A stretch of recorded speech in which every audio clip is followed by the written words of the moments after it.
네, 뉴스룸이 끝나면 뉴썰이 이어집니다. 뉴스에 나오지 않은 새로운 이야기 뉴썰의 강정입니다. 오늘도 2명을 추첨해서 영화표 드릴 테니까요. 댓글 많이 달아주시기 바라고요. 지난해 전 세계 넷플릭스 구독자 60%가 우리나라 콘텐츠를 시청했다고 합니다. K 콘텐츠의 위상이 얼마나 커졌는지 알 수 있는 대목인데요. 자, 그런 의미에서 오늘은 K 콘텐츠 한국 영화에 대한 썰을 풀어보겠습니다. 옆에서 이렇게 끄덕끄덕하고 계신데 유튜브 채널 라이너의 컬처 쇼크의 영화평론가 라이너님 모셨습니다. 안녕하세요. 네, 안녕하세요. 네, 옆에서 한국 K 콘텐츠의 위상에 대해서 얘기하니까 끄덕끄덕 맞지? 정말 인기가 많지라고 하셨습니다. 네. 이렇게 인기 많은 이유가 뭐라고 보세요? 한 뭐 두 가지 관점에서 볼 수 있을 것 같은데요. 하나는 이제 우리가 가지고 있는 문화 콘텐츠의 힘이 문화적 역량이 크게 상승했다는 점을 볼 수 있을 것 같습니다. 예, 어떤 거냐면 우리가 영화나 드라마 이야기를 하고 있지만 K 콘텐츠라는 게 영화 드라마뿐만 아니라 이제 K-팝이라든지 뭐 게임이라든지 여러 분야에서 전개가 되고 있는데요. 이게 옛날에 이제 한 80년대나 90년대로 가면은 아시아에서 문화를 선도하고 있었던 건 일본이었어요. 맞아요. 네, 일본 문화가 굉장히 발달해 있었고 그때 어떤 일본의 대중음악이라든지 영화, 드라마, 애니메이션, 뭐 만화, 뭐 TV 예능에 이르기까지 우리가 계속 그런 것들을 보고 따라하고 흉내내고 이랬던 시절이 있었거든요. 근데 지금에 와서 이제 일본과 우리의 관계를 보면 K 컨텐츠가 굉장히 성숙해 있다는 걸 알 수 있죠. 네. 지금 일본의 대중영화 같은 거는 사실 이렇게 어떻게 이렇게까지 만들 수가 있을까? 눈 뜨고 보기 어려운 수준의 작품들도 나오거든요. 이렇게 혹평을 쏟아내고 계세요. 네, 눈 뜨고 보기 힘들다. 그 최근에 뭘 보셨길래 눈 뜨고 보기 힘들다라는 표현까지. 그럼 기습 질문으로 네. 우리나라 영화 얘기를 하고 있으니까 최근에 가장 재밌게 본 거 뭐예요? 최근에 요즘 가장 재밌게 본 건 역시 헤어질 결심. 헤어질 결심. 네. 그렇습니다. 누구나 지금 고개를 끄덕일 수밖에 없는 대답을 하셨기 네, 때문에. 그렇습니다. 알겠습니다. 저희가 아무래도 영화평론가를 또 모셨으니까 오늘은 엄청난 흥행을 하진 않았지만 네. 작품성이 뛰어난 알고 보니 띵작 몇 가지를 좀 소개해 보려고 합니다. 자, 키워드 저희가 영화 꼽은 거 좀 띄워볼게요. 자, 선과 악의 경계에서 이거 무슨 얘기죠? 어떤 영화 얘기하시는 거죠? 네, 이 성과학의 경계에서는 이제 홍희정 감독의 소리도 없이. 소리도 없이. 네, 이 작품 알고 계십니까? 들어는 봤어요. 네, 저도 안 본 것 같아요. 네, 이 소리도 없이가 이제 평론가들이나 이런 분들한테는 엄청 좋은 평가를 받았고 또 유아인 씨가 나무주연상을 받기도 하고 이런 작품인데 네. 대중적인 흥행은 많이 하지 못했습니다. 40만 관객 정도 들었는데요. 네. 이 작품은 이제 태인과 창복이라는 두 주인공이 우연히 초희라는 어린아이를 납치하게 되면서 벌어지는 사건을 그린 거거든요. 근데 이 작품이 이제 많이 대중적으로 흥행하지 못했던 이유는 좀 어렵기 때문이에요. 그러니까 이 영화를 보고 나면 당혹스러움을 느끼게 됩니다. 당혹스럽다. 이 작품이 도대체 뭘 말하려고 하는 거지? 좀 불편한 영화인가요? 보면서? 불편하다기보다는 네. 도대체 뭘 말하려고 하는 거지가 잘 와닿지 않아서 너무 뚜렷하진 않군요. 메시지 네. 전달 같은 방식이. 그러니까 그 이유가 있습니다. 이게 뭐냐면 초이가 처음 등장할 때부터 토끼 가면을 쓰고 있어요. 네. 홍희정 감독 얘기로는 이게 그 우리가 용궁에서 토끼의 간을 빼내기 위해서 했던 이야기가 있잖아요. 네. 네, 그 이야기를 영화로 만든 거예요. 토끼는 살아남기 위해서 자기가 할 수 있는 모든 걸 다 해야 돼요. 맞아, 영왕님한테. 그래서 초희가 이 납치범들하고 정말 가깝게 지내고 친하게 지내는데 사실은 가면을 쓰고 있는 거죠. 그리고 알고 보면은 여기 있는 캐릭터들 모두가 살아남기 위해서 기만의 가면을 쓰고 있습니다. 일종의 보호색을 띠고 있는 건데요. 근데 그것만 보면은 이해할 수가 있는데 영화를 끝까지 보고 나면은 이 작품 전체가 하나의 기만이었다는 걸 알게 돼요. 그래서 그걸 파악하고서 이 영화를 보게 되면 결말에서의 이야기가 이런 식으로 흘러갔던 거구나. 우선 이 얘기 지금 듣고 계신 분들 중에 토끼의 가면을 쓰고 나오는 그 이유가 토끼의 간과 연결되어 있다고 딱 들으니까 좀 흥미가 생기면서 어떤 메시지일까 좀 궁금해집니다. 그렇습니다. 사람들이 살아남기 위해서는 무슨 짓이든지 할 수 있는 거죠. 할 수 있죠. 생존과 걸린 거니까. 네. 그리고 여기서 보면 그러니까. 이 납치한 사람들이 되게 착한 사람의 가면을 쓰고 있어요. 초이를 막 잘 대해주고 어리석한 사람처럼 보이려고 하거든요. 네. 근데 그것 자체가 하나의 기만인 거죠. 더 길게 하면 또 스포일이 될 수 있기 때문에 저희가 네. 바로 두 번째 키워드 보겠습니다. 집은 행복, 그렇습니다. 이 작품은 이제 소공녀. 소공녀. 아, 전 네네. 이건 좀 봤어요. 아, 이거 보셨군요. 네네네. 소공녀. 이솜 씨 나왔던 거. 네, 맞습니다. 네. 이솜 씨 나온 건데 이 소공녀는 어떤 내용이냐면 이솜 그러니까 미소라는 주인공이 이제 집에서 쫓겨나게 되죠. 쫓겨난 건 아니고 이제 월세를 살고 있었는데 이제 그 집주인분이 네. 여기서는 미소가 주인님이라고 부릅니다. 그 주인님께서 월세를 상승하겠다라고 하니까 집을 포기할 수밖에 없는 상황에 몰리게 돼요.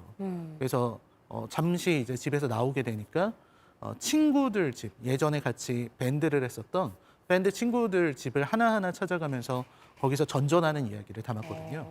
요즘 이 20대 혹은 30대 젊은 사람들, 뭐 젊지 않은 사람들이라도 요즘 세상에 이 서울에서 일어나고 자기 집을 있는. 갖는다는 게 맞아요. 굉장히 어렵잖아요. 와닿을 것 같아요. 와닿을 수밖에 없는 거죠. 그리고 그러면서도 여기서는 아주 그 이야기를 막 비참하거나 혹은 어둡게 그리는 게 아니라 이제 쿨해요. 쿨하게 그려요. 네. 그러니까 그런 상황에 처했음에도 자신이 가지고 있는 자기의 취향, 나다움을 버리지 않는 게 뭔지를 보여주고 있거든요. 저기 데이비스 폴님이 댓글에 아 그만 말해요. 오늘 한번 다시 보고 싶잖아요. 이렇게 썼어요. 어떤 걸 얘기하는 걸까요? 소공녀를 지금 많은 분들이 지금 댓글에 소공녀는 자기도 봤다. 본인도 보셨다라고 이렇게 댓글들이 올라오고 있습니다. 저랑 좀 취향이 좀 역시나 저희 뉴스얼과 함께 하신 분들이라든지 취향이 좀 겹치는 것 같아요. 자 그럼 세 번째 영화도 과연 보셨을지 보겠습니다. 미성숙한 존재, 비극적 결말. 결말이 비극적이면 너무 슬픈데요, 선생님? 네, 이 작품은 좀 슬플 수 있습니다. 네. 이 작품은 파수꾼. 파수꾼. 네, 파수꾼이라는 네. 영화인데 이 파수꾼이라는 영화는 독립영화, 한국 독립영화에서는 전설로 불리고 있는 작품입니다. 아 진짜. 네, 이 작품을 통해서 네. 데뷔 혹은 유명해진 분이 이제 박정민 배우와 박정민 배우. 그리고 이재훈 배우. 이 사람들이 여기서 처음으로 모습을 드러내서 데뷔작이에요?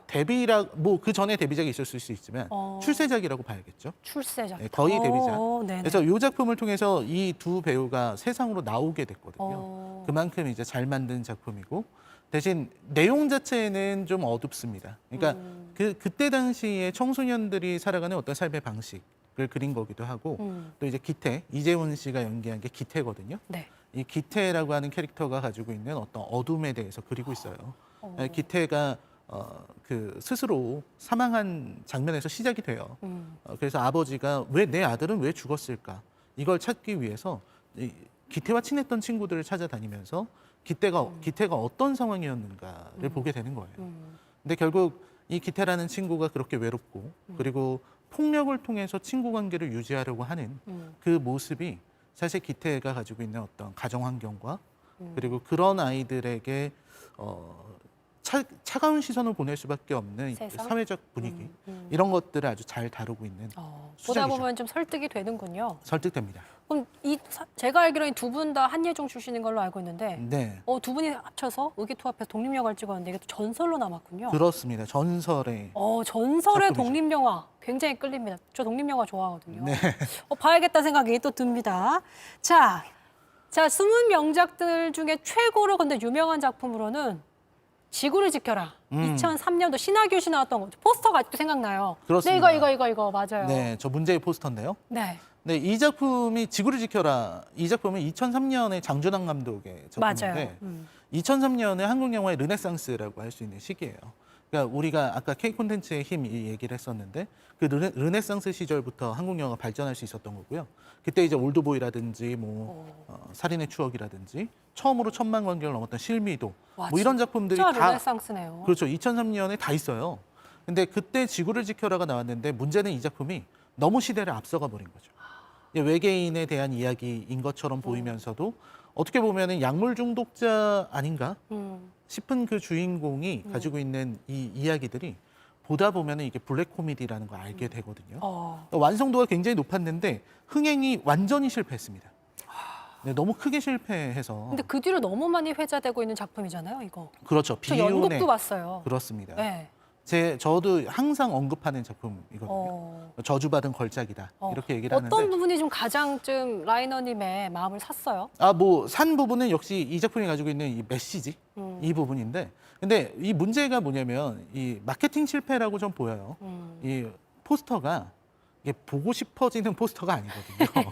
그런 부분에 문제가 있었고 네. 그래서 이 작품이 지금 헐리우드에서 리메이크가 됩니다. 네. 그러니까 우리나라에서 이렇게 크게 흥행이 실패한 작품임에도 불구하고 유전과 미드소마를 만든 아리 에스터 감독이 제작하고요.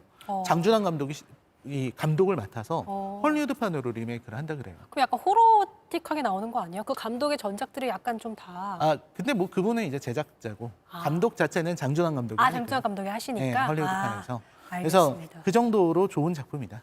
포스터 얘기하셔서 갑자기 생각난 건데 포스터 때문에 흥행 정말 삐끗할 뻔했던 영화가 끝까지 간다. 끝까지 간다. 그 정말 재밌는 영화인데 포스터 때문에 조금 입소문이 덜 나기 전에 그때 조금 삐끗할 뻔했다라는 얘기 들어가지고 포스터 얘기하셔서 좀 생각이 났습니다. 네네 그런 경우들이 영화계에는 꽤 많이 있습니다. 꽤 많이. 또 혹시 알고 뭐 계신 파네미로 오피리아와 세계의 열쇠 이런 거는 포스터 문제는 아니지만 제목이 세계의 열쇠 이러니까 어떤 굉장히 신나는 판타지인 것 같아요. 맞아요. 근데 막상 이제 가서 보면은 아주 어둡고 기괴하고 스페인 내전이 펼쳐지는 이런 이야기라서 내전, 네, 좀 전쟁 영화 이런 거군요. 전쟁 중에 벌어지는 어떤 사건. 아주 어두운 이야기입니다. 네. 알겠습니다. 자, 영화 평론가시다 보니까 아까 보니까 굉장히 또 할 말은 하시는 일본 영화 어떤 네네. 거에 대해서 눈 뜨고 못 보겠다 이렇게 하셨는데 명작을 이제 꼽는 기준이 또 있을 것 같아요. 그러니까 명작에 대한 기준이 사실 얘기하다 보면 한도 끝도 없이 말할 수 있는 주제인데요. 가장 중요하게 보시는. 그래서 제 개인적인 아주 개인적인 이야기를 하자면 저는 그런 것 같습니다. 제가 영화를 이렇게 보고 집으로 돌아가잖아요. 네. 근데 집으로 이렇게 걸어올 때, 집으로 올 때 풍경이 생각나지 않는 영화가 좋은 영화다. 그걸 제가 생각하느냐고. 집으로 어떻게 왔는지를 잊어버리게 되는 작품이 있어요. 그 영화 생각을 계속하느라 내가 집에 어떻게 왔지? 이 과정을 잊게 돼요. 그런 작품들이 이제 훌륭한 작품이다. 영화 평론가답게 되게 멋있게 좀 얘기하시는 것 같아요. 풍경이 기억나지 않는 영화였습니다. 약간 그럼 풍경이 기억나지 않는 영화 좀 뭐가 있었을까요? 뭐 헤어질 결심도 있었는데요. 뭐 좋은 작품들은 풍경이 기억나지 않는 영화들이 많이 있는 것 같아요. 그럼 길을 많이 잃으실 것 같은 생각도 들기도 하고. 길을 잃지 않습니다. 귀소 본능이 있기 때문에 네, 길은 잃지 그렇군요. 않습니다. 알겠습니다. 자, 이제 개봉 예정인 영화도 좀 있습니다. 기대되는 작품 뭐가 있는지 좀 들어볼까요? 일단은 2023년에 나오는 작품 중에 한국 영화 중에서는 일단 노량 죽음의 바다 이 작품이 전 좀 기대가 돼요. 왜냐면 이제 우리가 명량의 성공을 봤고요. 그 후속편인가요? 세 번째 작품입니다. 세 번째 네. 노량 죽음의 바다. 그렇습니다. 이순신 장군의 유명한 해전 중에서 네. 명량 해전을 다뤘고 이제 한산도 대첩을 다뤘고 마지막 해전인 노량 해전이거든요. 그래서 이 작품이 어떻게 나올지 정말 기대가 되고요. 궁금한데요. 이순신 장군 역할 하시는 배우도 바뀌십니까? 바뀌죠. 새로운 분이 또? 네, 이제 명량에서는 최민식 배우님이 하셨고 네. 그다음에 한산에서는 박해일, 맞아요. 지금은 김윤석으로 바뀌었습니다. 김윤석 배우가 또 이순신 장군으로. 장군의 역할을 또 하는군요. 굉장히 어두운 이야기가 될 것 같은데 네. 그리고 한국 영화에서 정말 이 3부작이 어느 정도의 성과를 이루게 될지가 그것도 궁금하시네요. 굉장히 기대가 돼요. 그러네요. 그리고 또 네, 서울의 봄이라는 작품도 있거든요. 네, 서울의 봄이라는 작품은 이제 제가 굉장히 기대하는 작품이기도 해요. 왜냐하면 이 황정민과 정우성이 만나서 나오는 작품이기도 하고 정말 이 감독님이 아수라 이후로 거의 한 7년 만에 작품을 내시는 거기 때문에 네. 기대가 많이 됩니다. 이건 대략 어떤 내용이에요? 서울의 봄? 서울의 봄이기 때문에 이제 80년대 이야기를 다루고 있는 작품인데 저도 뭐 자세한 내용은 잘 모르지만 그때 당시에 어떤 정치적 역사적 혼란기 배경을 그린. 그런 작품인 것 같고요. 네. 한국 영화 중에서는 이제 류승환 감독의 밀수라는 영화도 꼭 저는 기대를 하고 있습니다. 율송한 감독의. 밀수는 왜 기대를 하냐면 네. 여기 주인공 투탑이 이 김혜수, 염정아 두 배우예요. 그러니까 우리 한국 영화에서 여성 원탑 영화도 보기가 어려운데 이렇게 중년 여성 배우 투탑을 보는 거는 정말 흔치 않은 일이거든요. 게다가 이제 류승환 감독이 모가디슈에서 또 좋은 모습을 보여주고 나서 만드는 작품이기 때문에 어떻게 나올지 기대가 됩니다. 또 제목이 밀수다 보니까 약간 좀 어떤 장면이 떠오르긴 하지만 그렇죠. 네, 마약류일 것 같다는 생각도 들기도 하고 그렇죠. 근데 모르는 거잖아요 또. 그런 우리의 어떤 기대를 완전히 깨부를 수도 있고. 그럴 수도 있는 거죠. 알겠습니다. 저희가 해외 영화도 좀 여쭤보고 싶어요. 네, 해외 영화는 이제 3편 정도 또 말씀드리자면 가디언즈 오브 더 갤럭시 3편이 나옵니다. 아, 이것도 3편 나와요? 네, 요거는 왜 기대를 하냐면 네. 요즘 이제 마블 영화가 페이지 4 들어오고 나서 예전 같지 못하다는 평가를 받아왔잖아요. 맞아요. 그 작품들이 전과는 좀 다르다, 실망스럽다 이런 평가들이 계속 있었는데 그거를 뒤엎을 수 있는 가장 결정적인 기회가 이 가디언즈 오브 갤럭시 3거든요. 이제 여기에서 마블이 어떤 모습을 보여줄 것인가. 그럼 가디언즈 오브 갤럭시 생각하면 그루트밖에 생각이 안 나요. 아, 그렇죠. I'm 그루트. 네. 아, 기대해 설마 보겠습니다. 흉내를 내신 건가요? 아니요, 살짝. 또 그걸 뒤집어내시네요. 네. 또 있습니까? 그다음에 오펜하이머라는 작품인데요. 오펜하이머는 크리스토퍼 놀란 놀란 감독. 영화입니다.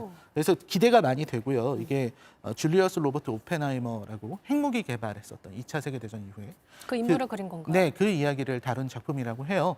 근데 여기 나오는 배우들이 정말 어마어마합니다. 들었어요. 네, 킬리언 머피, 맷 데이먼, 로버트 다우니 주니어, 플로렌스 퓨 뭐 이런 배우들이 우르르 나오는 작품이고 또 이제 놀란 영화 하면은 크리스토퍼 놀란 하면은 벌써부터 이제 완성도가 높겠다. 그리고 좀 어렵겠다. 이 두 가지를 기대할 수 있는 그런 감독이죠. 알겠습니다. 또 마지막으로 인어공주를 네, 꼽았어요? 마지막으로 인어공주 실사화를 뽑았는데요. 네. 개인적으로 굉장히 기대하고 있고 흥미롭습니다. 네. 왜냐하면 이 작품이 다른 걸 떠나서요. 이 배우 캐스팅 때부터 굉장히 그렇습니다. 말이 많았잖아요. 이 캐스팅 논란이 결국은 이 영화가 나오면 논란이 커질 수밖에 없거든요. 그러니까 이 작품은 결국은 논쟁적인 영화가 될 거예요. 그러니까 우리 사회가 그리고 전 세계가 이 작품을 바라보면서 어떤 평가를 내고 어떻게 토론하고 그리고 어떤 식으로 우리가 어떤 합의를 내게 될지 그게 너무 궁금한 거예요. 맞아요. 이 처음 시도하는 거거든요. 맞아요. 백인이었던 아리엘을 흑인으로 이제 흑인 배우를 기용을 했는데 여기서 이제 디즈니의 행보가 어떤 족적을 남게 될지 어떤 영향을 미치게 될지 정말 기대가 됩니다. 네. 사실 그게 정말 잘 해줘야 시청 관객들을 납득시켜야 이제 또 그 후속편들도 만들어질 수 있는 것이고 그런 작품들이 계속해서 시도가 될 수 있기 때문에 중요하겠어요. 어떤 면에서든 어떻게든 논쟁은 일어날 겁니다. 네. 알겠습니다. 그게 또 어쨌든 뭐 노이즈 마케팅처럼 또 될 수 있는 면도 있고요. 그렇죠. 알겠습니다. 오늘 저희가 영화 평론에 대한 얘기 좀 들었는데 댓글을 저희가 좀 살펴보도록 하겠습니다. 자, 댓글. 선생님께서 좀 보시고 마음에 드는 댓글 있으면 좀 읽고 선정해 주시면 좋을 것 같아요. 네, 제가 그냥 읽으면 되는 건가요? 네, 마음에 드시는 거 읽으시면 됩니다. 다시 한번. 죄송해요. 네네. 선생님, 아이폰 안 쓰십니까? 아닙니다. 혹시나 달라서 헷갈리시나 해서 여쭤본 거예요. 네네. 자, 여러분 저희가 오늘 앞서는 숨어있는 띵작들 얘기를 했거든요. 앞에 좀 이렇게 당겨서 보시면 이렇게 좋은 영화를 내가 봐야겠구나 이런 생각이 드실 거고요. 뭐라고요? 지금 저희 PD가 들어온 댓글 중 하나가 강지영 인어공주 역할 가자. 그럼 거기선 말을 못 하잖아요, 인어공주가. 목소리가 뺏기는 거니까. 제 목소리가 듣기 싫다는 걸까요? 네, 웃으셨어요. 선생님 그런 거 같이 웃으시면 어떡해요? 네, 그 질문들이 너무 네. 너무 높은 수준의 질문이라서 네. 노량 죽음의 바다 배경이 노량진이냐 이런 너무 멋진 질문을 해주셔가지고 노량진인가요? 아닙니다. 노량진 수산시장. 네. 아니 누구 어떤 분이세요? 어디 썼어요? 위대한 성웅 이순신 장군의 마지막 해전을 이렇게 얘기하면 안 될 것 같아서 네, 그렇습니다. 타잔님이 노량해전은 배경이 노량진인가요? 그러니까 좀 재밌게 하시려고 이렇게 하신 것 같고요. 네. 자, 진욱초이님이 게스트분 영화배우 닮으셨다. 네. 네, 그분 언급할 수는 없지만. 네. 예. 그분 네, 알고 네. 계시죠? 네. 그분 닮았다고 하네요. 예. 닮은 분위기가. 네. 알겠습니다. 자, 사슴벌레 보이님 드릴게요. 소개 너무 잘해주셔서 다 보고 싶네요. 감사합니다. 네, 그분 좋고요. 서경우님, 한국 영화 경쟁력 최고 수준이고 이것이 잘 유지될 수 있도록 창작자 및 업계 관계자들이 더 많은 노력을 했으면 좋겠습니다. 물론 정부의 간섭이 아닌 지원도 중요하고요. 약간 뼈 있는 말씀을 남겨주셨기 때문에 서경우님. 네, 그렇습니다. 사실 뭐 한국 영화가 발전하게 된 여러 가지 원인들 중에 그런 부분들이 있고요. 네. 저는 관객들의 수준도 되게 많이 높아졌다고 생각을 해요. 한국 관객들이 워낙 개연성을 또 중시하고 영화관에 갔을 때 좀 재미없다라는 생각이 들면 굉장히 다이나믹하게 등을 돌려버리거든요. 완전히 관심을 주지 않기 때문에 맞아요. 우리 한국 영화가 굉장히 강하게 살아남았다라는 생각이 들고 또 봉준호, 박찬욱 감독 같은 좀 작품성과 완성도를 갖추고 있는 문제의식이 있는 이런 감독들 영화를 많이 소비해줬기 때문에 그리고 그만한 평가를 해줬기 때문에 이 작품들이 계속 나올 수 있었던 토양을 관객들이 마련해 준 부분이 있거든요. 네. 그러니까 이제 만드는 사람들도 그런 부분에 좀 더 많이 호응할 수 있어야 된다고 생각을 합니다. 네, 박찬욱 감독이 이제 한국 관객들을 굉장히 까다롭다라는 코멘트를 한 적이 있는데 여러 가지 좀 중의적 의미가 담겨 있습니다. 네. 그만큼 수준이 높다라고 정리해 볼 수 있겠고요. 자, 오늘 한국 영화 특히 이제 숨겨진 띵작, 명작에 대한 얘기를 나눠봤습니다. 재밌었길 바라고요. 다음 주에도 흥미로운 썰과 함께 찾아오도록 할게요. 즐거운 저녁 보내시고요. 네, 여러분 인사드리겠습니다. 시청해주신 여러분 고맙습니다. 안녕. 여기 보시고 안녕.